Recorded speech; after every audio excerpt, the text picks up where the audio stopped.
Another day, another basketball stories na naman ang pagkukwentuhan natin. At ngayon nga ay pag-uusapan natin ang balitang pinoprotektahan nga na po ng NBA si Victor Wembanyama at ang balitang pag-trade na ng Lakers sa kanilang mga players.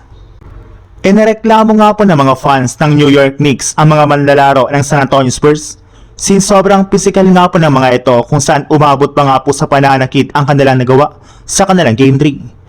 At isa nga po sa mga nareklamo dito ay ang pagtulak mismo ni Victor Wembanyama sa ulo ni Jalen Brunson sa isang play ng kanilang laban since dapat nga na po ibinigyan ito ng mga referee ng flagrant foul. At iyan nga po ang pinareview mismo ng Knicks sa NBA pagkatapos ng kanilang Game 3. Ngunit sa kabila nga po niyan ay nakapag-desisyon pa rin nga po ang mismong liga na hindi ito bigyan ng flagrant foul. Para nga po sa inyong kaalaman, meron na nga pong dalawang flagrant foul sa Wembanyama sa playoffs kasunod ng pagsiko nga po niya sa leg ni Naz Reid. Kaya kung papatawan pa nga po ito ng NBA ng flagrant foul ay siguradong masususpindi nga po siya sa next game ng San Antonio Spurs.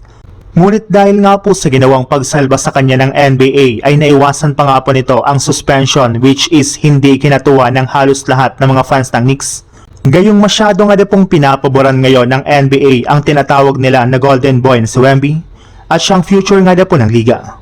Sa ibang balita naman, mismong si Rob Pelinka na nga po ang nagsabi na isa nga po ang kanilang superstar na si Luka Doncic sa mga magdidesisyon sa kanilang mga gagawing move sa darating na offseason.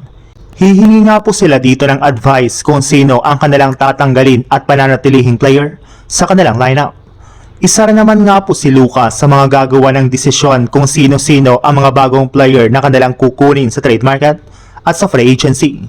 Yes, susundin nga po nila ang magiging kahilingan nito ngayong offseason para lamang makabuo sila ng bago at mas malakas na lineup sa mga susunod na buwan.